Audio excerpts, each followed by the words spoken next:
Florida Yeah, State that year. yeah. Yeah, in the So we're final. I'm trying to figure yeah. out who beat them. I think Florida State upset them, and then North Carolina had swept Duke when Zion blew his shoe out. Remember that? Yep, And then yep. North Carolina lost to them in the ACC tournament semis. Duke Well, And won it. Duke yeah, beats you're Florida right. State. Yeah, Yeah, but you think about Florida State upset UVA that year. Then UVA won the whole thing. UVA and Florida State, quiet as kept, has been probably one of the ACC's best rivalries in the season What because I've those two told teams people, they play each other so well. if we always get the Coach K and all the Roy Williams, and they deserve their respect, but they're not. They have much more talent than Leonard Hamilton and Tony Bennett get, and them guys are great coaches, man.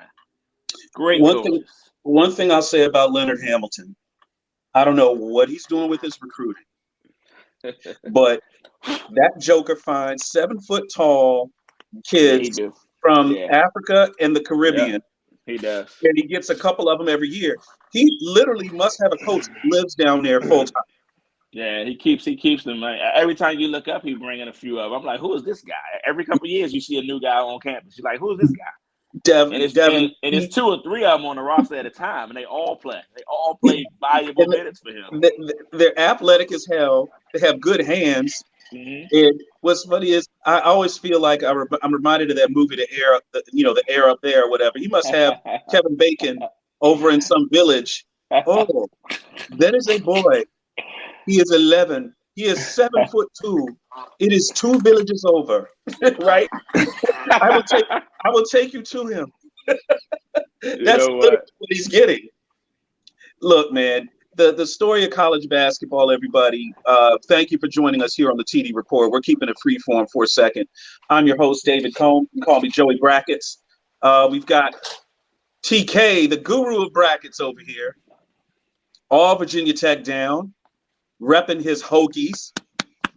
And we've got one of our frequent guests, Devin Mason, POV Sports Hey man, how you doing? extraordinaire, and Jody Coleman in the house from the Hey, Midwest, what's from the happening? Midwest Regional. Hey, Ohio State, man. Watch out for Ohio State, man. Hey man, I hate to tell you this about your Buckeyes, man. I didn't do them too well in the brackets this year, but this is always next year. Listen, guys, as we get this going, and thanks again for joining us. Hey, any of our people that are watching or listening in online, go ahead. I think we're going to have Cody is going to keep an eye on some of the texts that come in. Please comment. Hit us up in the chat, and definitely hit the like and subscribe button. We really appreciate it as we kick this one off. Let's talk NCAA tournament. So listen, we don't have the rights to no music on this show. You know what I'm saying? So we'll just go real quick. Da da da da da da da da da da da.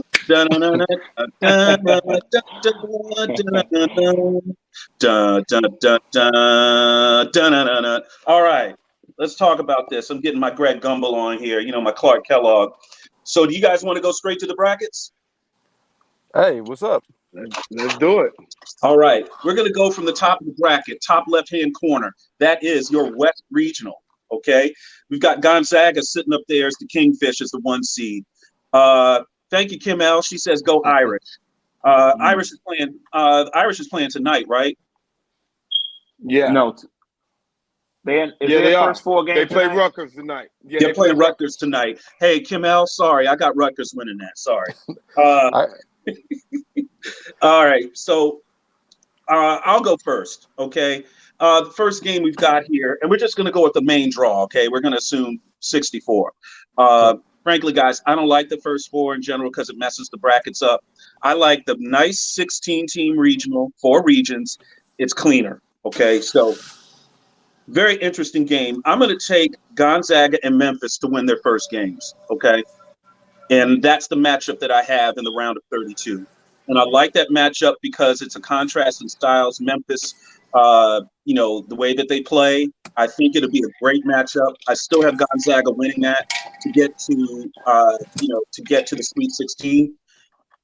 Next one down, I've got UConn and Arkansas winning their first games to set up a matchup.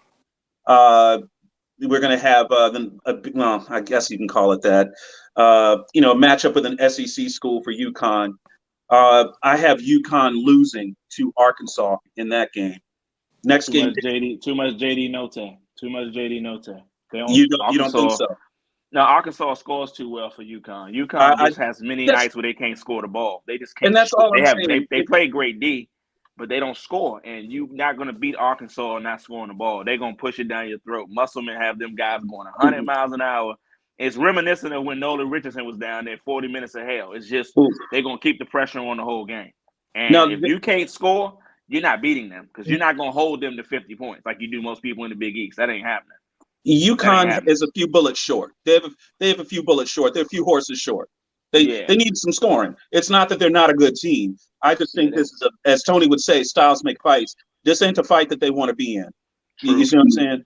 All right. Appreciate y'all. I got New Mexico State. I got Boise State. I got Vermont. I got Alabama. So you got all the upsets. Pick up. Oh, you got all upsets. Okay. Wait a minute. These aren't upsets now. These are upsets based on these bracket bullshit. These teams can play. I saw Vermont, the Catamounts, play here at Maryland. Those boys can play. Yeah, they beat Maryland, didn't they? Yep. They beat Maryland, right? Mm-hmm. Yeah, I thought wait a minute. They beat them. They beat them or George Mason beat them. One of the two. Both of them beat them that day. Both teams beat Maryland. All right. No, they didn't. Maryland had to win one of those games. I don't know, dog. I think Maryland beat Vermont, but they lost to. They lost to Mason. They definitely lost to Mason. I will say this: if Vermont lost to Maryland, they didn't lose to much more. They only lost 6 games all year. They look, they basically handled their schedule. You know what I'm saying? Hey, Jody. Yeah. What do you think about Rutgers and Texas Tech as a possible matchup in the round of 32? Actually, I like that. I like that matchup, and that's what I have. But I got Texas Tech prevailing in that. I think Texas Tech is going to be a tough out. Texas Tech is going to be a very tough out in this tournament. I agree. It's because, like we said, yeah, I'm in the cutoff. I'm sorry. Oh, I'm sorry. Styles I'm a Big 12 guy. I'm a Kansas guy, and I've seen Texas Tech this year. So 3 times frequently this year, we beat them once. We beat them 2 times. The last 2 times we played them, it took overtime. And Ochai Agbaji going off for 39 points, hitting a 3 with 7 seconds to beat them in Allen Fieldhouse. And then in the Big 12 championship, we just had too much talent. They don't have a go-to guy at Texas Tech, but Mark Adams is a great defensive coach. He was Chris Beard's longtime assistant before Beard left. And like we stated, 3 years ago, this same Texas Tech, not the same guys, but a few of them guys are still there, like TJ Shannon, a couple of them guys from that team, Sylvia Santos. They were on that Final Four team that was literally seconds away from winning the title over UVA before DeAndre Hunter hit that 3. So their style should have won that championship. They should have won. 1 day to prepare for them or 3 days to prepare for them, and you haven't seen that type of defense they play where they want to get you to one side of the court and then take away you moving the basketball. And if you don't move the ball, you're going to have a long night against them because they are very good defensively. You have to really – the reason why Kansas beat them is Bill Self is really good at, okay, if you're going to pin us on one side, I'm going to do some high-low with my 2 bigs. I'm going to use Jalen Wilson and McCormick. And that way you're going to have to come out of that, and then we're going to get a lot of backdoor cuts. That's the only way Kansas can beat them because what they do to Agbaji is they face guard him. And Agbaji is basically being boxing one by them all game. So it makes other guys like Remy Martin was the difference last weekend. Getting a guy like Remy Martin from Arizona State. Isn't that the genius of this tournament is that you have teams who styles, of course, make fights. They do. When you look at Texas Tech and Kansas, they're so used to playing each other. So it becomes a chess match. The tournament, so you understand, the tournament is a much slower paced game. Whoever can control, they play good half court defense and operate on the offensive side half court will win these games. True. I noticed that the team with less talent will play and run the sets better, and they will play better team defense when we get to this. Because, see, these teams with all this talent, these one-and-done dudes, they're playing against 22-year-old guys. No experience. They don't have no experience. No Remember when experience. we were 22 leaving college, them young dudes that were 16, 17, 18, they wasn't beating us on the court. I don't care what they were ranked. True. We were muscling them because we were still athletic like them. We still had the energy like them, but we had it up here. That is going to be the difference when you start looking at these big schools, and that is the reason why conferences like the ACC will have all these schools like Virginia Tech, Miami. Ain't no big recruits going there, but they stand for 4 years. Look at your bracket. Look at the teams that have the 22, 23-year-old guys who've been there for 4 years. Do not go against them with no 18, 19-year-old kids. That's not going to work. I don't care what's across your chest. It's going to be a little different this year. This is the first year where I can say there's 16 teams who can win. It's really come down. It's Jody. Wouldn't you say that the NCAA tournament just used to be, let's be honest, a talent festival? Teams were really loaded, but now you've got these coaches that have kids that's only been with them a total maybe 2 years, or maybe that's their first year there, coming in off that transfer portal. It becomes more of a pure coaching tournament. If your coach can X and O, okay, you have a chance.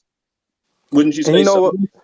When you look at it, Tony was right about a lot of stuff having a lot of chemistry when it comes to teams with that veteran leadership. Look at the last couple champions, Baylor, UAV. And I think if you look at the Colvin year, Dayton, University of Dayton could have won it. Florida State could have won it. All those schools had guys that was there 3 and 4 years. So Tony is absolutely correct. And right now we're seeing a shift of power. We're not seeing those blue bloods winning the championship year in and year out with your Kentuckys. If you think about it, Kentucky, with all that talent, they had only won one championship under Calipari. And that was with Anthony Davis and Kid Gilchrist. Now we're seeing you actually, like you said, coaching is coming to the forefront. You got veteran guys being able to be, these guys are 18, 19 years old, and one game, they might have got into it with their girlfriend.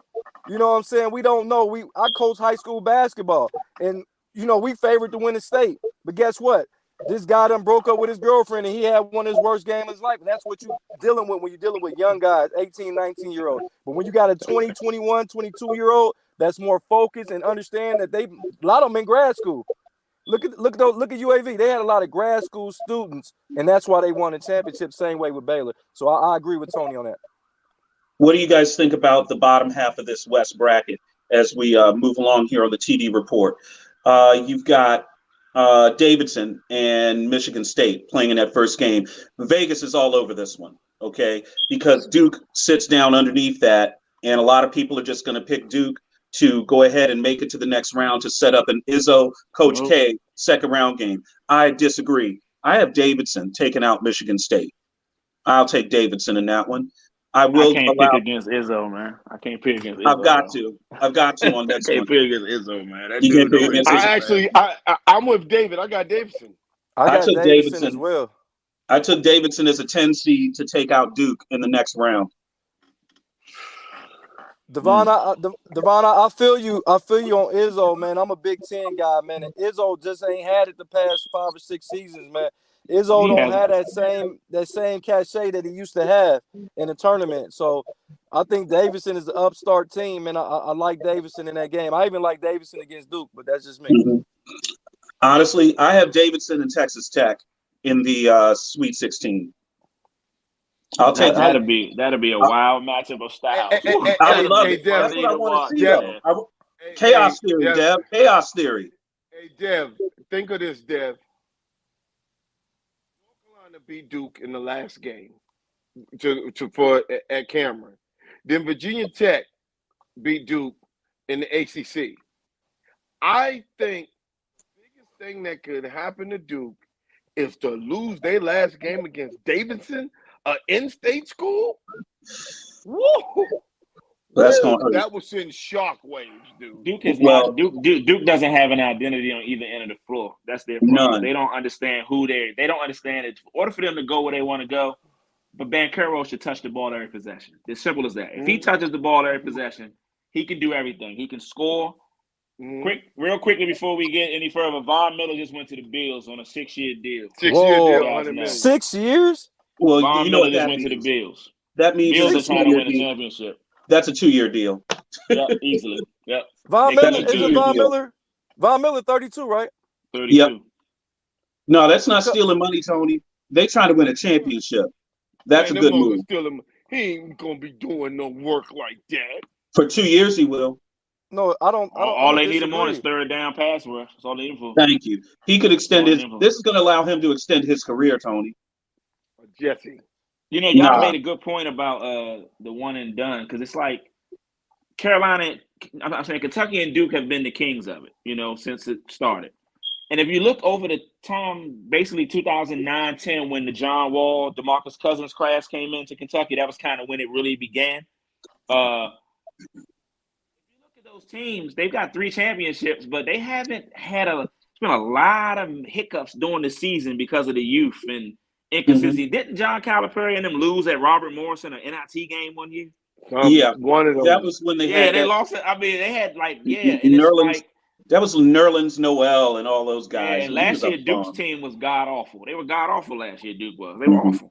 They were god awful. They were very bad. And so the one and done thing, they've won 3 titles combined, and like I said, they've closed the deal 3 times combined. But it's like they've had a lot of hiccups, and they've struggled against veteran teams like Mercer when they beat Duke with Jabari Parker in the tournament, and you know, things like that. And Kentucky lost the teams, you know. So it's crazy because, like Jody said, and Tony said, that veteran leadership, that when the game gets tight, them 22, 23, 24-year-olds, Kansas got a guy that's 25. Yep. Right. Coleman Lands is 25. He's 7 years in college. So, you know, guys like that, you can't put a price on that experience, man. No matter how talented your roster is, you can't put a price on experience. He's a graduate. He's a graduate assistant at 25, man. 25, man. That dude's 25. He just took a Mormon thing. So, for the record, in the West region, I have Gonzaga, Arkansas, Texas Tech, and Davidson as the Final 4 in that region. And I've got Arkansas and Davidson taking on each other in the regional final for that. Wow. He really went bracket buster. Wow. I went there. Well, I have Arkansas taking out Gonzaga. I just went there. And I'll take Davidson getting themselves there. You know, I just want to have a little fun with that region. I do not see Gonzaga winning this tournament, guys. I just don't. Because I think they got a one and done kid, Holmgren. He might stay for 2 years. He might stay for 2 years.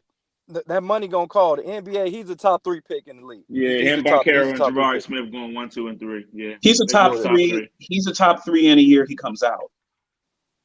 Yeah, but I think that sometimes what I've noticed with the NBA draft, the longer you stay in college, the less your stock becomes.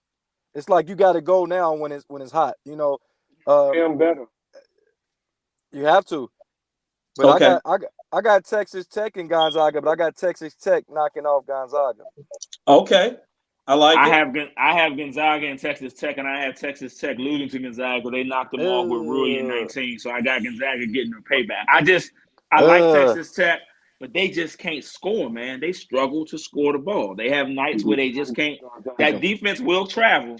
But against Gonzaga, you're not going to hold them to 50 points. They're going to score points. You're not going to hold them. And you're not going to hold Gonzaga to 50. They're going to score. And as good as the Texas Tech team is this year, they don't have rim protection like they had 2 years ago. That tall, skinny kid that was from the DMV that was blocking all the shots. I can't remember his name. He was a freak in there.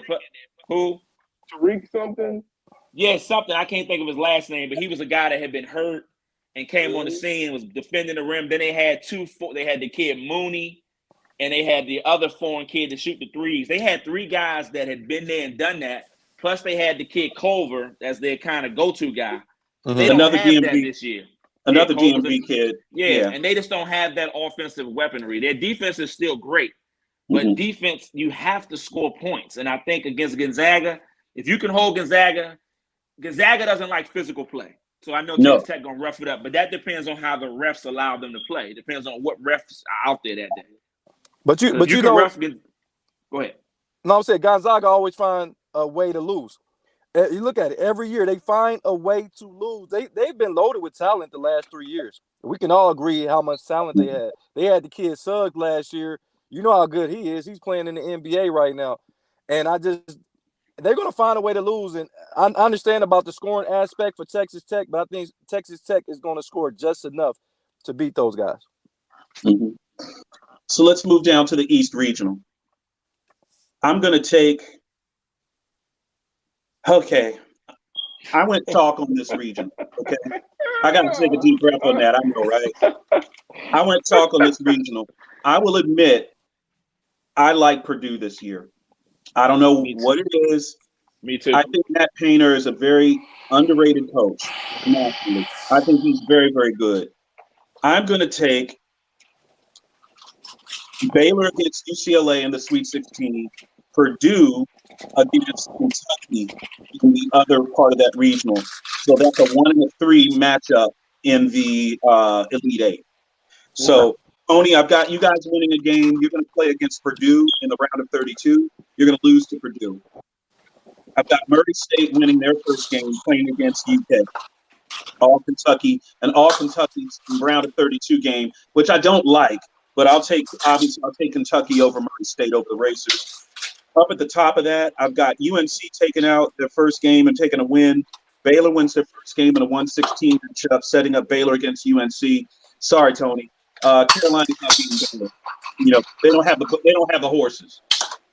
And the key is with this, UNC does not have a bench. No, they don't. You don't have a bench against Baylor. No, they don't.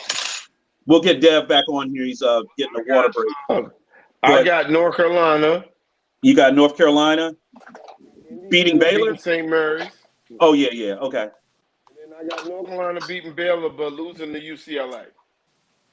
Okay. So you took UCLA in the top half of that region. Okay. Yeah, I got Virginia Tech beating Purdue, but losing to UCLA later. You mean what? Who do you have? Do you have Virginia? You don't have Virginia Tech beating Kentucky, do you? No. Okay. So you would have UCLA against Kentucky. You're taking UCLA, Kentucky in the Elite Eight. See, I got Baylor and UCLA in the Elite Eight. That's a Sweet 16. I mean, I'm sorry, Sweet 16. Then I got that's a 1-5, ain't it? It is. Yeah. Yep. Mm-hmm. And I like that matchup. Region right there. That's a tough region. That's Baylor gonna come out of it. Honestly, I haven't picked Baylor Purdue yet. I want to take Baylor, but that's too much chalk. But I really like Purdue, guys. That's the one game where not having Jonathan Chime with Chacha was going to catch up with Baylor. They're going to need his size to beat Purdue, I think. They don't have enough size without him. They definitely flow. How y'all got them passing Carolina? What are you talking about, Tony? I think Carolina's top starting five can play with anybody, but once they get past those five, Auburn, they're in trouble. Texas they're in trouble. Teams are the same. They some Jessies. Carolina gonna be right there. Carolina gonna be right there against UCLA, and Carolina can't beat UCLA. Mm-hmm. That's the team in that region that's going to the Final Four. Is the UCLA folks. Listen, UCLA had. I'm sorry. Go ahead, Jody. Go for it. No, but said we disrespect Baylor like Baylor didn't win a championship last year. We act like they don't have the championship pedigree. They ain't got the same. That ain't the same team. Tony. They beat a pretty damn good Baylor. I mean, they beat a pretty damn good Gonzaga team that was supposed to win it.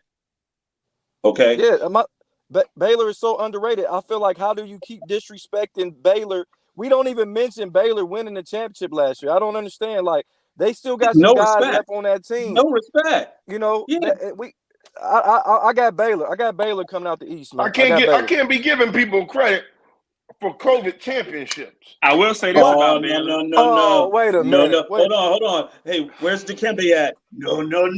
Don't do that. I will say this about Baylor though. Good point by Jody. I'm a Big 12 guy. So when they were fully healthy, they were 15-0 before they started having injuries. They hadn't lost this year. But when their whole rosters together, they were 15-0. They hadn't lost. Listen. They had some really easily win. They blew out a few good teams too in that time frame. They started losing once they lost guys. Once Pryor went down, and then Devin, let's keep it real. Went down. Now let's keep it real. They won the championship last year. They got sucked off. Everybody loved them. Blah blah blah. You know, I'm like that. Dude got NIL deal, riding around, new rides, and all that other stuff. Man, they ain't caring about this tournament. They already got a ring, dog. Tony. No, we don't even mention Baylor. They came in the next season and wasn't even in the top 5. Let me tell y'all something. You ain't gonna mention Baylor because Baylor gonna be home, and I'm telling y'all, they're gonna be home because when you put Carolina, the last time Carolina was a number 8 seed was 1990, and they had to play the number 1 team in the country, Oklahoma, and they put them in the next game 1 versus 8.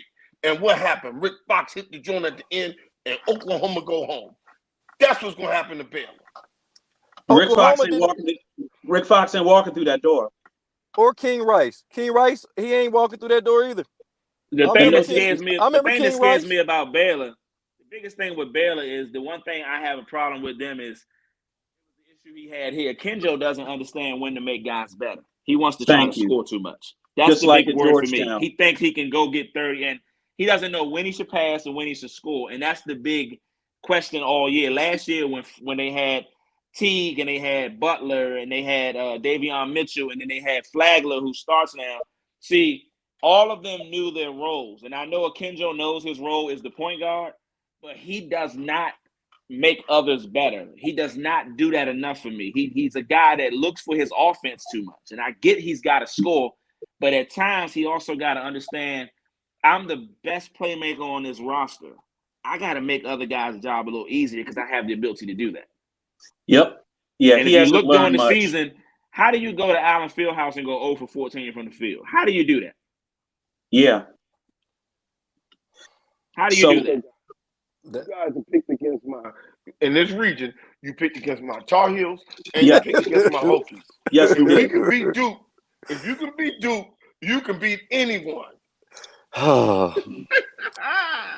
I'm not even gonna comment on that. The Hokies are dangerous too. Hey Tony, we got to give a shout out to DK. DK is listening. Hey, DK Williams, the Diesel Bus. What's up, man? Hey, we're gonna talk some Washington Commanders in about 15 minutes. We're gonna finish up our brackets and then start talking that. Hey, good. Thanks for joining us, Shane. Appreciate it. So moving on to the South region, top half of the bracket on the right hand side, everybody. This is a difficult region. Okay. You've got Arizona and Villanova sitting in this regional, okay? And the only team that I think can really make some noise in this regional other than those two, the team I love to watch play, Houston, with one of the most underrated coaches in all of college basketball, Kelvin Sampson. The way that Houston plays basketball, it ain't fun if you're playing against them. Now, listen to this. What Houston did to Memphis in their conference tournament, that was child abuse, bro. It's just the way that they play basketball. It's a throwback. They literally play kind of similar to that, 40 minutes of hell. 99. Boy, some Jesse, and you know who coming out this region? Tennessee coming out of this region. Stop it! Memphis Stop it, Tony! Y'all be tripping. Tony, stop! Ain't no way. Hey, Clyde Drexler ain't coming through that door.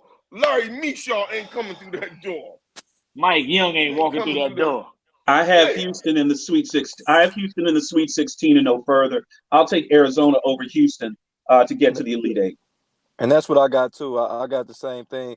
Nobody's touching Arizona this season. Not only in that bracket, nobody's touching Arizona. I will say this though. Kerr Kriisa is big. He's the guy that stretches the defense and knocks down jump shots at a high rate. That's the one thing that could, but they have such great balance. And Benedict Mathurin, if you haven't seen him, turn YouTube on and put in Benedict Mathurin and watch that athletic freak. Defend on one end and go get buckets on the other end. He is an all-around wing. And he's going to be a guy in the NBA that they're going to love because he does everything. He can score. He can defend bigger guys. He can defend smaller guys. He can post. He can shoot. He's physical, got an NBA body. They have great size. And Tommy Lloyd walked into a situation where he couldn't lose. You come in there, Sean Miller set him up with a lot of talent, but nobody expected him to be this good after the year that they had and all the crap going on with the violations and all that. So Tommy Lloyd is playing with house money. He's playing with house money. Yeah. So at that what him and Adia Barnes have done with the Arizona basketball program on both sides is freaking amazing. They are doing things that people haven't seen from Arizona since the Lute Olson days. You know what I'm saying? Haven't seen Arizona like this since Lute Olson days. The boosters have backed off. You know, true, and have let true. the boosters have backed off of that program and have let the athletic director, his coaches, and the coaches administrators do their freaking job. That's the thing that I like. Is one thing about athletics, and Tony, you're big into athletic administration. Dev, you're a coach. Jody, you're a coach. If I'm your athletic director, Dev, you're my basketball coach. Jody, you're my football coach. Tony, you know, you're coaching football with Jody. Hey, fellas, I've got the equipment. I've got a schedule set up for you that you selected. I've got your home field. I've got practice facility. I've got this. I've got that. Go do what you do. Do your job. Right. That's right. And if the boosters would just allow these coaches that they paid for, by the way, the boosters do their job. pay for these coaches. The athletic director gets the money from the booster and then he signs the check. That's how this game has worked for almost a century. Am I wrong? Right. But the Dave, boosters need to put their money in and let it go. If I own a restaurant and I pay the money for the restaurant, but I'm not cooking the food, I've selected the people that cook the food. So let them cook. Let it work. You know who needs, and that's what Arizona's boosters have done. You know who need to take that advice? Jerry Jones. But go ahead. Listen, we're gonna get to don't worry, we're gonna get to Jerry in a minute. We're gonna get to Jerry in a minute. Listen, Tony talked about Tennessee. I love that. That's a good segue, Jody. I like Tennessee and Villanova to meet up, okay, for a shot to go to the Elite Eight. I like. What do you think about that type of matchup? That's a matchup. To me, that's a plate full of nachos and 2 pitchers of beer. I'm there. Absolutely. What do you think? That's tough.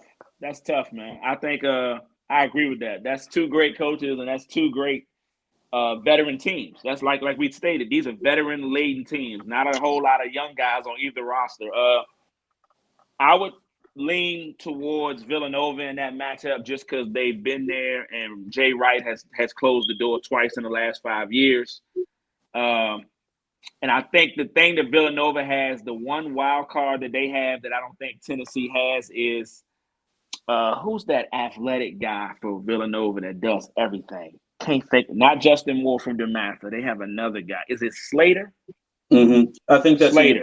Number 3, the guy that does everything. And then Scavi is a good point guard for Tennessee, but he ain't no what's this kid? Gillespie. Villanova. Gillespie. That kid's incredible. He got hurt last year and it threw their whole season into a tizzy. They were not the same team without him in the tournament. That guy has been there. He's like the Arcidiacono guy where they ever graduate. Like they're there forever. So they stacked up great point guard after great point guard. You know, Arcidiacono got himself a championship. Yep. Jalen Brunson was kind of the understudy. He was on the court, but he was kind of the understudy. And then Jalen Brunson, I think it was 2 years later, he got his championship. Him, DiVincenzo, and Mikal Bridges led that team. Yep. Yeah. But they were Jalen was the guy. Jalen's job was he was the orchestrator. He was doing what you talked about at Kenjo, what he's supposed to be doing at Baylor, which is kind of orchestrate. It's not necessarily be the show, it's run the show. Yeah. And that's what Jalen Brunson did. And frankly, Colin Gillespie, what he did in the last 3 minutes of the Big East Championship, it was legendary. He literally took that game over. That little dude took that game over. And I think what was it, Tony? I think he scored 9 points in the last 2 to 3 minutes. And he assisted a score in the last 19 points in that game. Yeah, he shut him down. So 5 assists, and then he had 4 buckets and a free throw. But like Jody said, as good as Nova is, I ain't picking against Arizona. I've seen them go into USC and win by 30, and USC is no slouches. Hey, you seen what Arizona did to UCLA? 3 times. 3 times this year, didn't it? They handled them. They beat them up. They handled them. Yeah, they handled them. That's why I like them. Talking double digits. Yeah. And listen, why y'all going through all that? You can mark it down right now. Looking in the camera. It's Tennessee, it's Iowa, it's Kentucky, and it's Gonzaga in the Final Four. You think Iowa coming out the Midwest? Nah. You mean Iowa State? You mean Iowa State? No, you know what? I'm agreeing with Tony with the Iowa team. Now we talking about a team that can shoot the trifecta. We know that's a great equalizer. They have some guys that can shoot that peel. And I think one game they had, 14 3-pointers. I'm a Big Ten guy, so I saw Iowa play a lot against Illinois, against Ohio State, against Michigan State. And Iowa, I'm telling you, they beat Purdue. They beat Purdue, a team that had a sensational player in Ivy in Purdue. They beat Purdue in the Big Ten championship game. Iowa's definitely going to be somebody to be reckoned with. I like them going to the Final Four as well. Okay. Hey, listen, Iowa and Tennessee are two teams that you won't hear about, but those teams, to me, are tournament ready. They kind of remind me of the Baylor and the Gonzaga of last year. Iowa and Tennessee. I just think Kentucky's going to make it just because this is the best. This is the most experienced team he's had maybe since the one and done here. He's got a lot of experience on that team in Kentucky, which is the reason why they haven't faltered. Gonzaga has to make it. To me, they got to be all in this year. And I only believe Gonzaga's going to win the championship is because they're the king of the mid-majors or whatever else. I mean, it has to equal out sooner or later. They got a very favorable bracket too. Their bracket's favorable. If they can just do what they need to do, their bracket is very favorable to them. I believe that Arizona team, they're probably the most talented team in the country. But that doesn't mean anything because I'm getting UNLV 1991 vibes from them. That's what I'm getting from the Arizona team. But they did go to the championship game though, Tony. No, they went to the semifinal. And they lost. They went to the final. They went to the Final Four. For the Duke, yes. I'm telling you, I'm getting those kind of vibes from them. And when I tell you guys, Tennessee and Iowa, put your money on those two teams. Listen, I sat and gambled against them, and they showed me something. I'm not doing it no more, and I'm not messing with Memphis with a little penny and whatever he got. He need to bring that little dog back because that mug right there can't go. And now is going to leave you hungry at midnight. You cannot play. Well, he got better once Amani Bates went away. That's amazing. Yeah, that's about right. Yeah, that kid's once Amani Bates decided to leave off for a while, he got better. But Penny he swept Houston during the regular season when he had to, because if he didn't beat them twice, he probably don't get in the tournament. He doesn't make the tournament. That's his two big wins.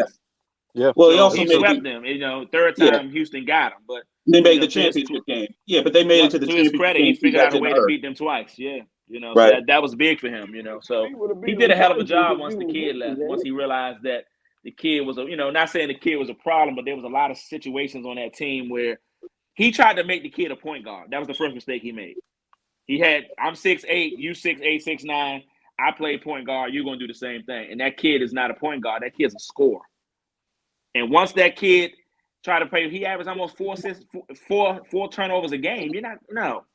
The veterans on the team, the upperclassmen, were already at odds about the way he was supposedly coaching this kid and forgetting about them, trying to make this kid a point guard. That was the issue that he didn't want to talk about, but now it's come out.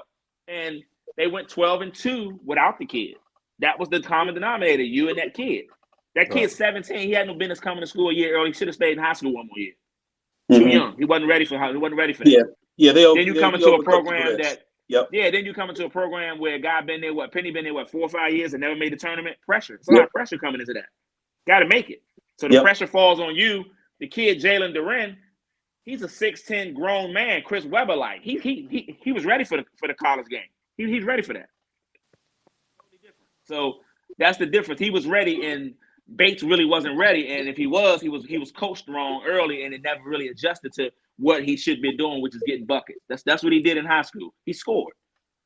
So that was Penny's fault. But he, I guess he figured out a way to right his wrongs. The kids. So what's your Final Four, Dev?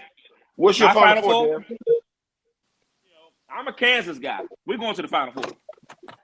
You can sit here and say we deep, and Remy Martin is healthy. And if Remy Martin is healthy, Dave, what's your Final Four? I also had I've got Kansas. I've got Arizona. Out of the West, give me Arkansas, and in the East, I'm going to take Baylor. Me, I have Kansas, Arizona, Gonzaga, and Kentucky. I'm going 1-2 seed, 3-1 seeds. I think this is a year where there is no favorites, but I don't see a whole lot of upsets for me with the 1 seeds. I think the 1 seeds all have good paths. I really do. And again, Kansas is my team, and I'm going to go with them. That's my heart. But if you saw us in the Big 12 tournament, healthy Remy Martin gives us a dynamic we didn't have most of the year because he was hurt. So now he's healthy. Don't forget, he was Pac-12 Player of the Year, 2 years in a row? So you get a guy that can get you 20 any night, can flat go one-on-one, can create for everybody as well. Abaji, McCormick's playing well. Braun. The key to us is Jalen Wilson, a 6'8" forward that can do everything, and he's been playing out of his mind since the playoffs, since Big 12 conference play. And we have a deep bench. We have a bench. We have Lightfoot, who's been there 7 years. We got Cody Lance, who's been there 7 years. That bench needs to be shortened during the tournament. No, because he goes 8 deep, and those are all the guys. The 3 guys that come off the bench all play vital roles. He's not going to shorten that bench. No, he won't. No, he's not. Yeah, one thing about Bill Self, once he's got your roles and everything established, that's just kind of what he does. And he was getting Remy Martin his role. Remy Martin's role is now established. That was the one guy I said if he wasn't healthy, we were probably going to lose early. But with him being healthy and doing what he did against Texas Tech, he was the one guy that Texas Tech had no answer for with the way they play defense. He went one-on-one and consistently got baskets last week. And did y'all see it? Anytime he wanted to. So yeah, pretty much. If you can do that against Texas Tech, I'm not worried about any other team in college basketball defensively for you. Because I think he comes off the bench. That's a good 12 to 15 you're going to get from him every night. Yeah, plus he's very consistent. Yeah, he's plus very David consistent. McCormick. That team is not the most talented Bill Self team, but they have all the parts that they need to make a long run. All the parts. And with that, we will thank everybody on here for their work on the brackets. We are going to talk hot stove. We're going to talk about this NFL legal tampering period and the upheaval that has happened. Jody, get back on if you can. Jody dropped off for a second. He'll get back. Tony, you did some research today on this Randy Gregory situation with the Dallas Cowboys with Stephen Jones, Randy Gregory, his agent, and what did or didn't happen in that negotiation room before somebody hit the Twitter feed with Randy Gregory staying in Dallas. Dev, you and Tony, talk amongst yourselves about that. What's really going on? And I'll go to you first, Dev. I think Dallas, well, first of all, it's not a huge loss that everybody thinks. He only got 16 and a half sacks in 5 years. It's not like he's changed games every time he's on the field. I mean, he's a good player. He's the kind of the guy. He's kind of like Brian Orakpo was here. He always gets there, but it's always a split second late. You ever notice that? He gets home, but he's never getting home to make the game-changing play that he can make. So I don't think the kind of money that they were paying him, I don't think it's a big loss for Dallas. I think the Broncos saw a chance to, they were really trying to get him for a while, I heard, since the free agency period. So I think it's just him saying he wanted to try something different. I think he owed Jerry Jones a little bit more than that because of how Jerry stuck beside him through all his issues. I thought that was kind of wrong, the way he did that, because Jerry could have been gotten rid of this guy, and that guy might not have seen another down in the league with the way he was doing stuff early in his career. But Jerry stood beside him and waited on him. But I don't really know what his reasoning was for doing what he did. Maybe he just wanted to live in Denver and wanted a fresh start, and he saw maybe Russell Wilson. Maybe maybe he don't believe in Dak. Maybe he see a guy he believes in over there on that side. That could play a role. I mean, I don't know. We don't know unless he comes out and tell us. But I thought he did. I thought Jerry deserved better in that situation for how he stood beside the kid. I really did. Tony, talk to me. I feel he's been there for 7 seasons. He's missed 2 whole seasons. He's only started 12 games in 7 seasons. Wow. That's not even 2 a year. That's crazy. He started 12 games, 11 games this year. So what's that telling you? They're telling you the man's contract was up and he was trying to do right. But Dallas, to me, management, they made a mistake. They should have never offered him all that money. No. I'm glad Denver actually, for the second time, Denver has saved Dallas. The first time was last year in the draft when they took Surtain, right? And they changed everything up, and Parsons fell into our lap. So now they've taken Gregory off our hands, which is great. And look what we're about to get. That's how it should be. I'm never going to understand how Parsons fell as far as he did. It's mind-boggling. If we reran that draft, okay? If you're talking about initial return on your investment, Parsons and Surtain were pretty darn good in that draft. That was those guys were very productive, as rookies. But the impact that Micah Parsons had on Dallas's defense is incalculable. It's the difference is this, Tony. What Randy Gregory brought was that fast twitch guy that was on the other side of where Parsons was, which balanced out where those double teams could come. And D-Law. You see what I'm saying? Yeah. So he, Cody put up that stat that was interesting, and I didn't even know they had this, an advanced statistic. He was number 1 in the league in pressures under 3 seconds. Okay. And I think that statistic is going to become more and more important because this league is a passing league. And giving guys more than 3 seconds, okay, especially teams that don't play out of the spread, getting that pressure inside of 3 seconds changes the dynamic of the entire play. But that was 1 year. But that just 1 year. That was just the 1 year. Yeah, we're not paying people for 1 year. If you're going to base your contract off of that, Denver, that tells me everything I need to know. You're all in. You're trying to win the Super Bowl and that's good. Next year or the year after. Good for you. We saw what Buffalo did today. Okay. Buffalo had a shot at Washington's J.D. McKissick. He was thought to be going to Buffalo. He changed his mind. He's going to go back. He's going to go back to Washington.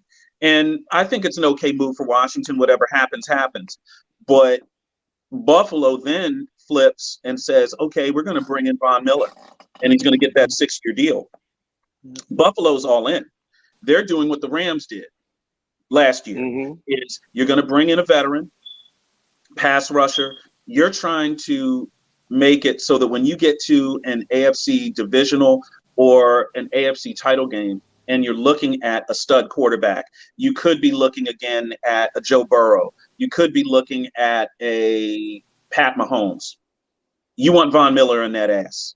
Justin Herbert, yeah. Lamar Jackson. Yes, Lamar Jackson. Yeah. You don't want quarterbacks. You're basically telling the league, look, we're not playing for no tie with 2 minutes to go so somebody can score a touchdown and win, and there's no, you ain't getting us we ain't getting no overtime. We ain't doing it. No, I like it. Look, at this point, Buffalo really made their team a lot better. I felt like they did. And they're making moves. I'm looking at a team like, say, a Dallas. Dallas is basically trying to hold serve. Washington, they've made some moves. And some word out of the Washington camp is they let go of Matt Ioannidis, who is is a fan favorite here in DC, a pretty productive defensive tackle for them, did a great job on the inside for them. But now his agent has come out and said that Washington's senior vice president of football administration told him that the team wasn't going to release him. So I say like this. They made the moves to got rid of Ioannidis, Eric Flowers, offensive lineman, and safety DeShazer Everett. Okay. Now there's $18.9 million worth of cap space that's been created.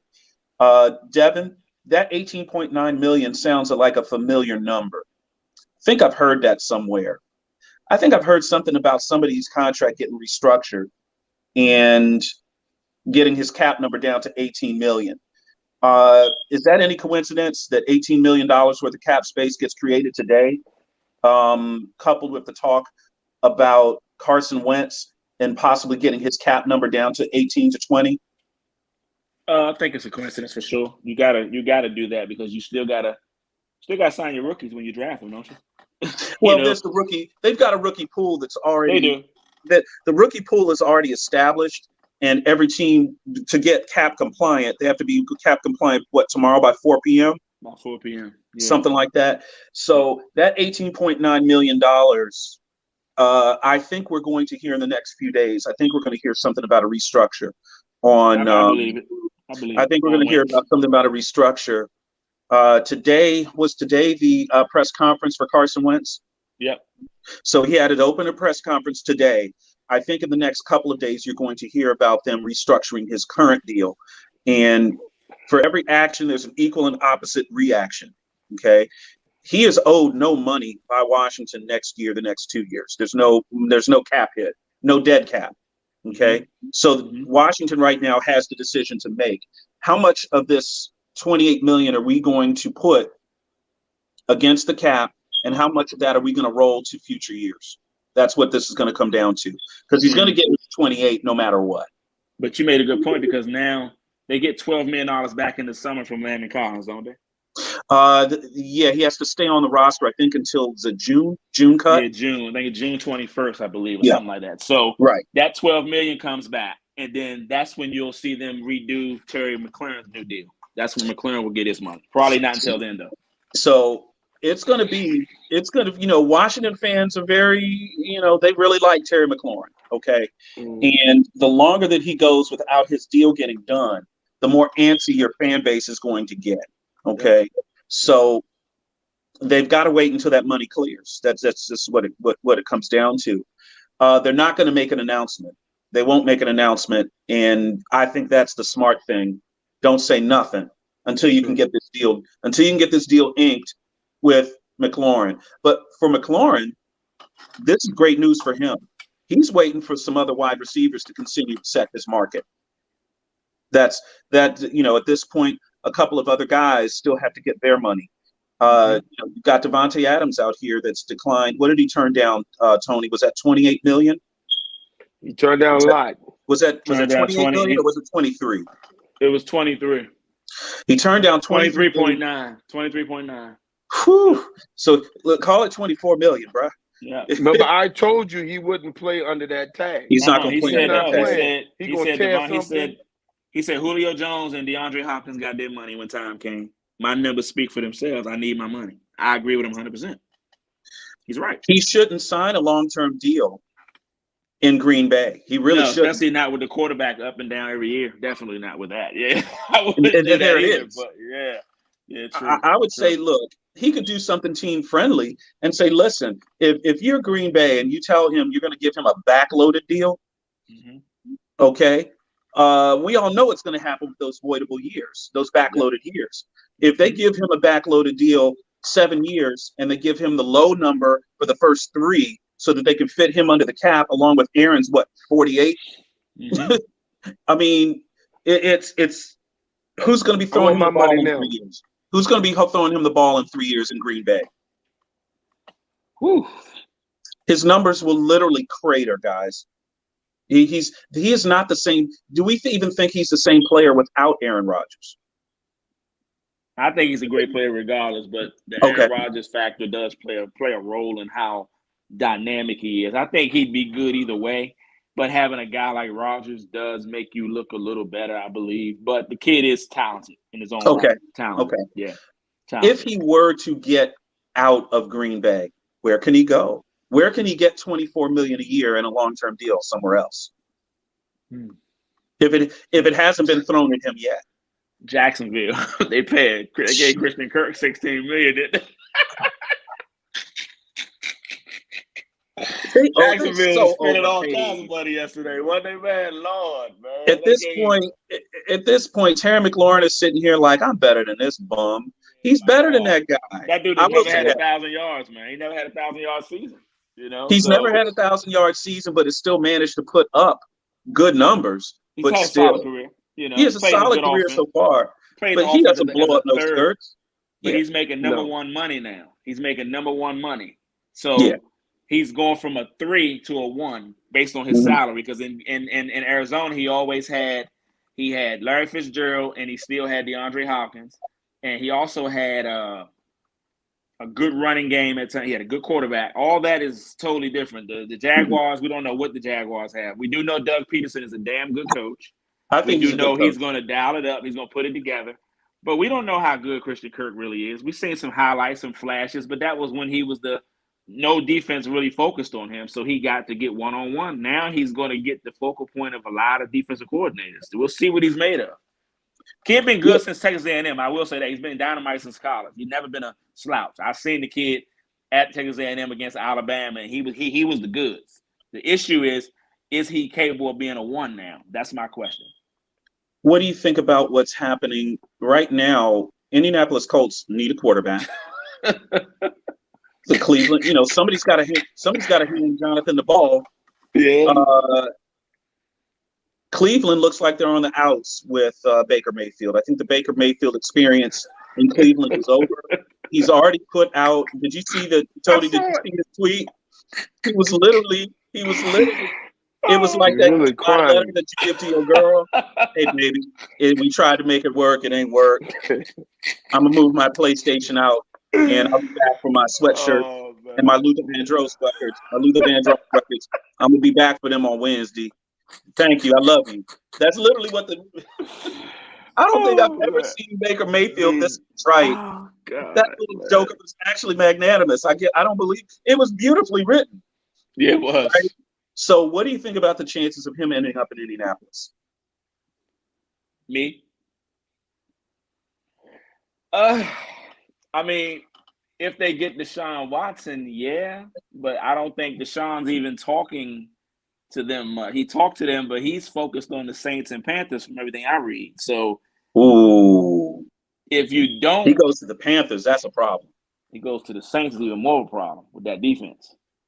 That team's a Super Bowl contender. Hey guys, listen. Let's get back to the basics. Okay, Deshaun Watson is managed properly. He's a 26-year-old kid. He's been through stuff that all three of us could not even imagine. True. Okay, he's 26. Matter of fact, Devin graduated 26 years ago. He was born the year you graduated high school. Now, when you think about it like that, this kid is going through all this stuff. He needs to get back to where the fans love him. In the Carolinas. He won a championship there. He lived there. He's from that little area. Because when it comes down to it, guys, football, you don't want to be in the store or anywhere else and, hey, that's the guy with 22 rape, this and that. They're not going to do that in the Carolinas. They're not going to be worried about that. And that makes a difference. I mean, when you can have thick skin, but sometimes, man, this stuff, you may need home. True. To take care of you. And you see, this is where management comes in with these guys. If I were let me put it like this. If I were a sex addict, you wouldn't put me in Las Vegas. If I had a drinking problem, you wouldn't put me in New Orleans. If I got a weed and drug problem, don't put me in Denver. Nope. Don't do it. These are simple things. If you are alcoholic, if you have an alcohol problem, do not make me a bartender. I mean, am I tripping here? Nope. You're not. Right. You made a good point. What you saw with Gregory? Even though they said the NFL ain't testing for weed and doing all this other stuff, weed leads to all that other stuff. That dude is going to be high as a kite coming in there doing everything. Putting around him 24/7. Have you guys ever been to where it's legal? I was in California. When we went to the Super Bowl, doing the tailgate, everybody sitting smoking weed. They got weed dispensary. They got everything right there, dude. Yeah, Denver got a lot of that, man. Big on that. It's right there. You can't get away from it. You need to be able to get away from all that because it leads to more stuff. Now, I'm not saying that because he went from Dallas. I'm saying you need to protect this guy. All that money he signed for ain't gonna be no good when he ain't playing. True. It's just me. And then you're gonna fight the stuff of the contract because of the code, the conduct, and all that. When I'm signing that much money, if I know I'm gonna be right, whatever the hell you want in that damn contract. They said that the only player on the roster that didn't have it was Dak Prescott. So what you crying about? Dak's the only player that didn't have that in his contract. The other 51 guys had it in their contract. Yep. So what you crying about? It comes down to your management team doing the right thing for you. If the management team for Watson does the right thing, where is he going to get the most love from? Not only from pros, but he wants most love in life. Mm-hmm. If he never win a championship from Carolina Panthers, they remember that one championship of a big bad Alabama, and he's our quarterback. True. He's our guy. And if you're looking at how you want to market a guy, the banking capital of the world is located in Carolina. That's where all the money is, from that little quarter down to Atlanta. Bank of America, all that. Good and stuff, those people love That's a lot of you. money. So, guys, we got to start looking at these things. These guys are people too. They're not just robots. And they look at social media. They look at all this stuff like we do. And that's going to make a difference when it gets down to it. Carolina has a decent defense. They have a brand new facility they're building for them. They're talking about building a new stadium. Their new facility is supposed to be the best in the league, except for Dallas. That's what I heard too. So, I mean, and that's in Rock Hill, which is right near Carowinds, which is on the other side of South Carolina. Mm-hmm. So, guys, when you're looking at all that other stuff, that's what you do. Zion, he needs to get up out of. Because if you have a problem with weight, don't take me to the place that serves the most fattening fried food, fried food, and everything else. Don't cafe au lait and all that stuff. You don't need all that. Listen, I dislike Duke. I'm not a Duke fan. I know some guys that's a little higher up at Duke as far as kind of knowing some people and, big money Dukies. I talk to them frequently. I'm like, look, fellas, y'all got to do something about the boy. I don't want to see this happen to him. You feel me? I don't want to see this happen to the kid. Yeah, I don't like Duke, like I said, but damn, this kid was sitting here looking at, he could have made $500 million playing basketball, endorsing products. True. Okay. Most of it endorsing. Okay. Yeah. He's a likable kid. He's fun. He has that internet presence. He's got that Q rating. He comes to Duke with 1 million IG followers coming in the door. He is the image and likeness poster child. Okay. Going to Duke for him, he was ahead of his time. If a kid like that comes to Duke now with that type of game, how much money and contracts do you already gotten legally walking in the door at a Duke? True. How much money could Ralph Sampson or Pat Ewing have made in college walking in the door? You see what I'm saying? Tebow, people like that. Hey, Jody, we were talking about your boys. You were talking about your boy's love letter to the fans. You're a fan, Cleveland Brown fan. Tell me about the love letter. How you feel? Listen. Do you feel like you loving? Is this when he fell in love with hip hop? This is my. Hold on.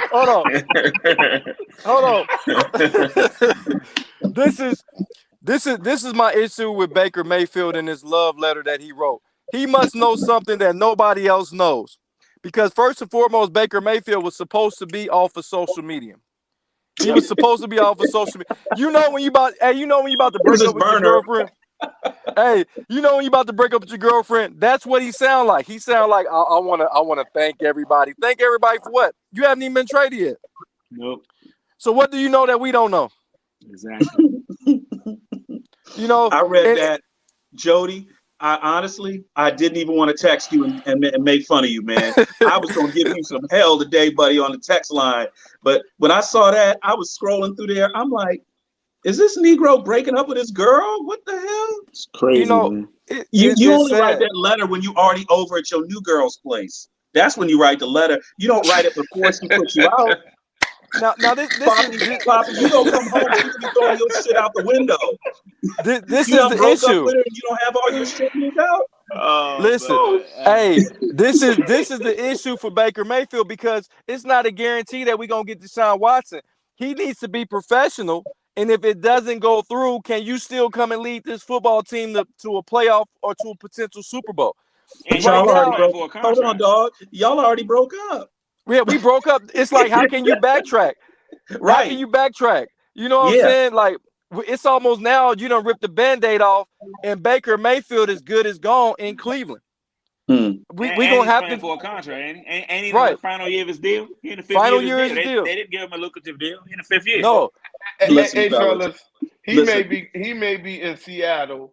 He may be in Seattle. Ooh. Jimmy G may be in Cleveland, and so it falls like that. I mean, I think that something's going to happen where it's going to get. And I don't know who. Indianapolis may draft a quarterback and try to go raw, move up in the draft, and probably get one of those 4 quarterbacks. But Jimmy G is not coming to Cleveland. I can see. I told you this, right, Dave. I told you Marcus Mariota. If we don't get Deshaun Watson, it's going to be Marcus Mariota. In Cleveland. Yeah. And who's going to Indianapolis? Jacoby Brissett's going back, huh? Wow. They keep getting rid. They keep doing that, boy. They keep breaking up with him. and they may need him back because they need him back. But what about Jimmy? Can we get Andrew Luck? No, Dev. I think it's going to be. Andrew said hell no. He was already on Twitter last week. Yeah, he said hell no. Saints don't get Deshaun Watson, then Jameis Winston's going back to New Orleans. Right. But I think it was good for him. But guess who had $68 million to spend? That's the Indianapolis Colts. So I think they got money. They have money for days. They got money for days, and they got a great roster. Their roster is really good. Now, Jody, you threw something in the chat that I didn't put out there.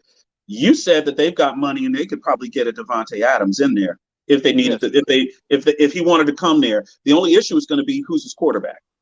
I think at this point in time of Davante Adams' career, I don't think it's about money at this point. I don't think it's about, we know how good he is. I think a lot of times we give too much credit to quarterbacks. I think that he could be a good receiver without having a great quarterback. Look at what Sterling Sharp did early on in his career before when he was playing with Don Majkowski. Look at what Calvin Johnson was doing with Dave Olasky. Hey, be nice to my former UVA guy, okay? Don Majkowski was decent, all right? Yeah, he was decent, but we know that sometimes when you're a great receiver, you can make the quarterback look a little bit better. Well, sure, they were throwing a wide receiver screen, and Sterling would just run people over. That's what they were doing. He was physical, man. He was very physical. That was old school. Sterling Sharp was old school. You see what I'm saying? It totally makes sense when you see how Shannon Sharp played. Once Tarzan got to the league, you saw he played like Big Bro. He did. But look at this. Remember when Josh Gordon went to Cleveland when he had that outstanding season? He was getting passes from Brian Hoyer, Jason Campbell. So we're talking about guys. If you say you are who you say you are, it doesn't matter who's throwing you the ball. I like the way this guy Jody Coleman thinks. I like that. It wasn't Brandon Weeden there too? Brandon Weeden was one of the quarterbacks. There were 4 quarterbacks that threw passes that year. Yeah, he was the guy that got overdrafted, of course. Yeah, right. Captain Checkdown, Jason Campbell. Yeah. If you would think as a wide receiver, that's not the guy you want. For some reason, Jason Campbell got Josh Gordon the ball, and Josh did the rest. He did. And Josh was high for how many of them games? Half of them. He was high. You know what? He caught for 1,600 yards and missed the first 2 games of the season. Jesus Christ! I think he had 3 200-yard games that year. He should have gone for 2,000. If he would have played games that year, yeah. So when we go back to Davante Adams say he's the best in the game, which I don't agree. I think it's Cooper Kupp, but he says he's the best in the game. Then go out here and show it. You shouldn't have to have an all-pro quarterback throwing you the ball. Go to Detroit. He can. You said Cooper Kupp's the best receiver in the league? Absolutely. He is. The proof is the proof is in the pudding. I got a big move, and I think this move will change everything.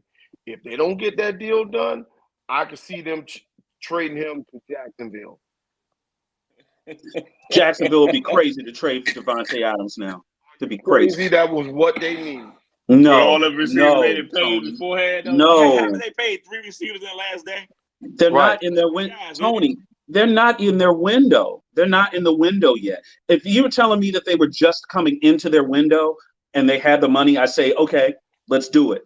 But they're not in the window yet. But how much work would it take to get into the window in the AFC South, though? Not a lot. That division isn't great. That division's priced to move. I agree. Hill's god awful. All you got is Derrick Henry.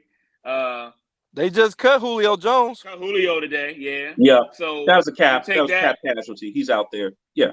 Texans are in complete tank mode, so they can build up draft capital for the next couple of years. Right. The Colts don't have a quarterback. Yep. Really, if you're the Jaguars, you're saying, wait a minute, we played Tennessee to the last second both times. We didn't get blown out either game this year. We were right there. We had them beat late in the season and gave it away. Yep. You're saying to yourself, we beat the Colts when they had to win to make the playoffs. Oh, they needed that game bad. And we did that with a crazy-ass coach got fired. Dev. We did all that. Hey, Dev, not to mention, they did beat the Buffalo Bills. They beat them bad. They beat the Buffalo Bills, and also they did not have Travis Etienne the whole season. Yes, whole season. They beat. Yes, Etienne was out the whole year, and they sat Robinson because he fumbled, didn't they? Right. Yes, that's correct. Did. And who were their receivers? I mean, can you name DJ Chark? Is the only guy you can DJ Chark. Marvin Jones. Okay, guy from Detroit. They had some moments for a team that was in tank mode, and they shouldn't have had any moments. They should have been god awful with that buffoon that should stay coaching college or be on Fox talking football. He has no business on the NFL sideline. I knew that was a bad move from the moment he got the job. I said he's going to fail. Tony, remember me when he got the job. Tony laughed at me. I said he is an accident waiting to happen, and he won't get through the first season. I said that he was gone by week 14. Gone. 15 years people ago. Like him, he's a control freak. He doesn't have that in the NFL. He needs complete control to be successful. He's always had that. 15 years ago, you would have said that Urban Meyer is the best college football coach ever. And Alabama has proven, and Nick Saban has proven he ain't. You see what I'm saying? He's very good. He's very good. But percentage of all time. He does not want to be at Florida right now. He would definitely not want to still be. If he was still at Ohio State, he would be getting to the playoff 2 out of every 3 years and not winning the championship most of the time. Wait a minute. What? We just did win the national championship, and we beat Alabama to get there to do it too. I just want to throw that out there. So. That was 7 years ago. That was 7 years ago. It don't matter. We've been to who y'all lose to that year? Virginia Tech 2 years ago. Then we hang 52 on y'all last time we played y'all. Yeah, but y'all got the brakes beat off y'all, man. They beat the Alabama. brakes. Yeah, Alabama outclassed us that season, but we did beat Clemson the game before that, a team that Alabama lost to as well. So hey guys, 2 against Clemson, but we hung 52 on y'all easily. 52. Y'all had one guy beat y'all the whole first half. Hey, y'all had to get his. Had a linebacker trying to cover Devontae Smith. Y'all didn't deserve to be there. Listen, Dad. 7 games y'all played. Y'all didn't deserve to be there, Joe. Hey, come on. Hey, listen. Hey, Dad. Alabama got. It's not that Alabama has horses. Alabama got Clydesdales, thoroughbreds, Lipinzana stallions, quarter horses, Arabians. Championship and had the lead with 8 minutes to go. You and Dave need to stop this because in 10 years we're going to be talking about the Cleveland Browns at one time had 2 of the greatest coaches in the history of football. They had Nick Saban and Bill Belichick. But no, stop that. Then they moved the team to Baltimore, and the first 2 players that the team picked Ray Lewis and Jonathan Ogden. And 2-3 years later, the team won the Super Bowl. True. It's so bad. So you really gonna go there? You gonna really go there? Kind of bad for y'all, man, because that's not right, man. Listen, people gonna say y'all had those people. Listen, all those people. Then y'all had I mean, this is. It's. I have to be very careful. Living in Maryland, I live in Maryland. I have to be really careful around folks that are from the Midwest, especially Browns fans, because I don't want to talk too much about the Ravens because I know it hurts. I know it hurts. Yeah, it's got to be tough. I can't. Listen, then the Ravens own them. On top of that, the Ravens own them. They don't beat the Ravens. They rarely beat the Ravens. As far as a business deal is concerned, I'm not saying that Art Modell is a crook, but Art Modell did what he had to do. Yes, he did. You know what? It's all about the mayor, Mike White, the mayor of Cleveland. He blew it. All he had to do was build a stadium that he ended up eventually building anyway. I know. He built it to get the team back, didn't he? At a higher at a higher building cost. Much higher. Yeah. Can we move on? When they built it, $800 million or something like that. Can we move on, please? Can we move on? Okay. Sorry. Can we move? So listen, we've gone a little over today. We've gone a little over. Let's just do 5 quick minutes. I want you to talk about one thing. We're going to talk about one thing before we get off here on the TD Report. We're going to talk about your most impactful signing for teams that you're following. Okay. Hey, DK, Washington, we know what it is. The most impactful signing / trade is going to be the Carson Wentz deal. Okay. Tony, what is it for Dallas? It's about keeping it what they got and not adding. Listen, we all agree Dallas is the most hyped thing in the world. They don't know how to run a football team. But what you've seen now is that other people are actually helping the Cowboys become a good organization by correcting their mistakes. Like, we made a mistake to sign Gregory. Denver took him off our hands. We really want a Surtain. We couldn't get him. We got a game changer in Parsons. You just got to keep making good football moves. I don't think one move or one takeaway is going to help that. I think they got rid of a good lineman that had a bunch of holding calls. I think Dallas is doing well. Just stay where you are. Stay where you are. Your team was good. You just got to coach them up, coach. You just got to keep doing what you're doing. And believe me, they got to keep getting younger on that offensive line. Dallas is going to be fine. They're a solid team now. They finally built a core that's solid, that you can say, okay, that's a solid team. Okay. Those other people they had, we would have been signing people, leaving people, doing stupid football moves. Right now, if you're Dallas and you don't make a move, you're okay. Because really, guys, how many of these free agents actually come in and do what you need them to do unless you push the chips all in? Okay. So, Jody, what do you think? What's the most impactful signing for any of the teams that you're following? Absolutely is the Amari Cooper deal.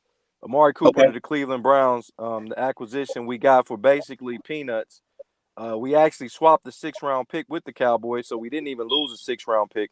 So I think it's very impactful because I think whoever plays quarterback for Cleveland, that pressure on Amari Cooper is not going to be the same as when we had Odell Beckham. Odell Beckham, he brought a lot of media coverage.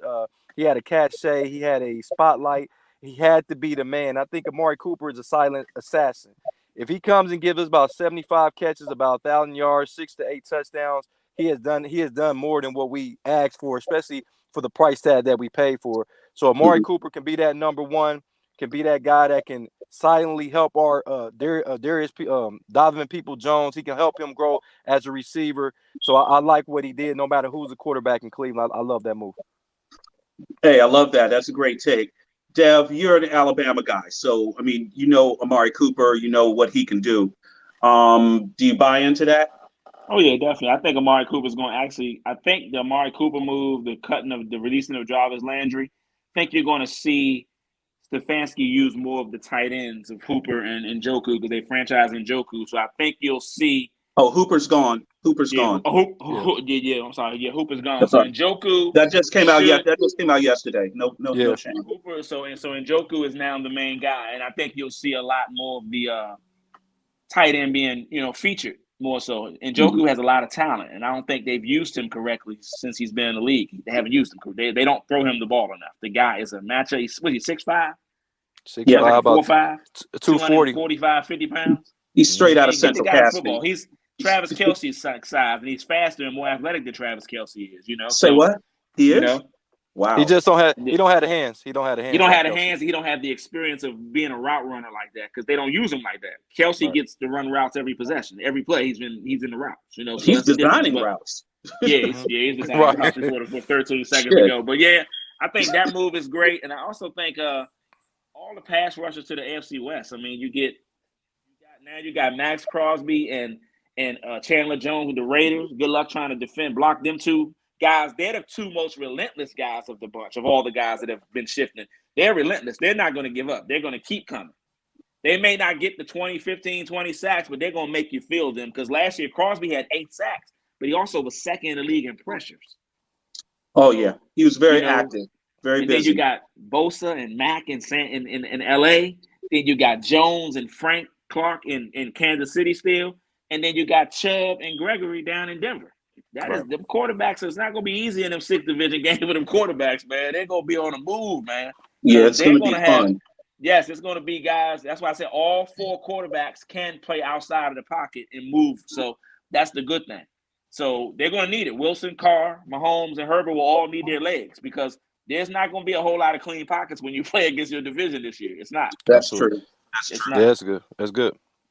Yeah, well, fellas, that's going to do it for this edition of the TD Report. This has been live, all right, but we're going to get Cody to go through the tape, and we're going to clip these picks, and, we're going to be watching. So, hold on. Uh-oh. My Final Four. Texas Tech, Arizona, Baylor, and Iowa. Oh, got Iowa going to the Final Four. I got Arizona. All right. And I got Arizona winning it all. Iowa, Tennessee, Kentucky. What was the 4th one? Gonzaga. What you got, Dev? Kansas, Gonzaga, Baylor, Kentucky. I'm going 3 1s and 1 2. Rock Chalk Jayhawk cutting down the nets in New Orleans, baby. Let me get Kansas. Arizona, the difference, man. Arkansas. Remy Martin make a difference. Jody, no. Baylor. A healthy Remy Martin gives Kansas a look they didn't have early in the year. Am I right? Oh yeah, He's Kansas. Problem. Kansas is nice, and then they well coached, man. Kansas is gonna be a problem, man. This year is priced to move. This is gonna be a very interesting my word. 2 teams who gonna sell the farm and leave you hungry at midnight is Kansas and Baylor. What are you talking about? They're the defending national champions. Hey. Tony said, sell the farm and leave you hungry. Hold on. They're gonna leave you hungry at midnight. You know when you eat that? Hey, you know when you eat that peanut butter jelly sandwich? That glass of milk, midnight, dog. I'm gonna take shit by midnight. I'm gonna take a page off of Tony's book. Hey, Tony, stop this. Tony crazy, man. Stop this. Hey, look, you put your money on stuff you see. They're gonna leave you hungry at midnight. Hey,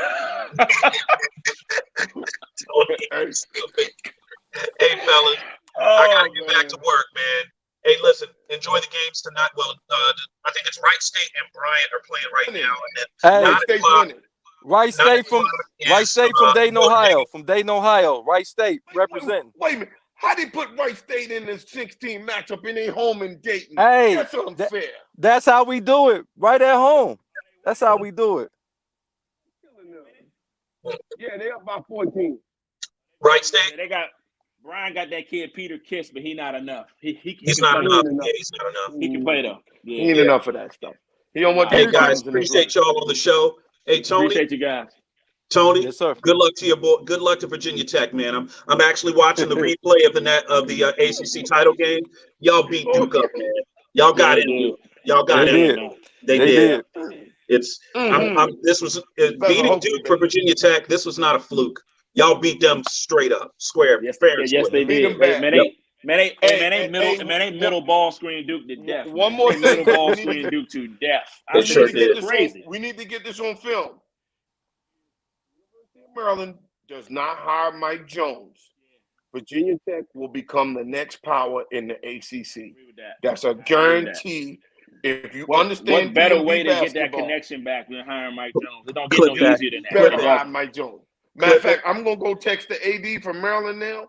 Say, if you don't hire Mike Jones, look back on this text. A year or 2 or 3 from now, y'all get a new president, they're gonna fire your ass because you ain't gonna be winning. But hold on. Can I say one thing real quick, y'all? We got Maryland time. is in the Big Ten. hats off to Deion Sanders, man. He got the first HBCU to ever have their spring game televised. Jackson State, April 24th at 5 Good o'clock for him. on Yeah, that's great. ESPNU. I mean, the dude is doing unbelievable stuff, man. He is, he's turning things around. Huh? You got them to do the game on a Sunday evening? Yeah, because all the SEC schools got that Saturday before. A lot of them got that. Yep. So he said, okay, that's cool. He said, we're getting publicity. He said, we're the first to ever do it. And it's just opening up doors, man, that never been opened. He doing things that you just didn't see happening. They hired Mo Williams, too, to coach their basketball program. Yeah, that's smart. Native, so they doing things down there, man. They doing some things down there. Hey, listen, John Thompson, may his soul rest in peace. John Thompson would be smiling at that. He's all about opportunity. That's what he did when he came to Georgetown. It's not about him winning basketball games. He said, you've got this majority black city, and there's no opportunity for black kids to come to school here. This basketball team gives that publicity to open this school up to all these great kids here in the DC, Maryland, Virginia area that want to go to a great Catholic academic institution. No disrespect to the other schools here, because before that, you would go to University of Maryland or Howard, and it was no big deal. That was where you went. Kids here were not going to Georgetown. They weren't rocking Georgetown gear. What Deion Sanders is doing with Jackson State is very, very similar. It's making themselves a magnet to all kinds of opportunities to bring into the school and to open that school up to more kids. Look, my family is Tuskegee people, Bethune-Cookman. So we know about Jackson State, my family. But it's really amazing what he's doing. He also, Tennessee State is in a conference with only 6 football teams, and they want to get out, but they're suing Jackson State and the SWAC for bowing out of the Southern Heritage Classic after this year. Deion said it doesn't make them any money. He said we get a $350,000 check when we take 7 buses for the band, 4 for players, all the admins. Once we do hotel accommodations and everything, we come back with $70,000. We ain't playing that game no more. It don't benefit us. He said it benefits them because they don't have to go anywhere. They're right down the road. He said they're making all the money. We're not making any money. So it's a lawsuit now by Fred Jones and the Southern Heritage Classic against Deion and them. And he said because they decided to go and do the SWAC Classic against Arkansas Pine Bluff at Legion Field, which Alabama and Auburn have had memorable Iron Bowls there forever. So Deion's like, it's about making money. He said, and he said the biggest thing he said the biggest problem I have with the Southern Heritage Classic is why does that game need a promoter when me and Eddie George are the head coaches? People know us like no tomorrow. Why do you need a guy making 7 figures? It's a guy that was making $1 million off that game to promote it every year. $1 million. Deion said that's insane. Where's that money could be coming to each school? $500,000 apiece.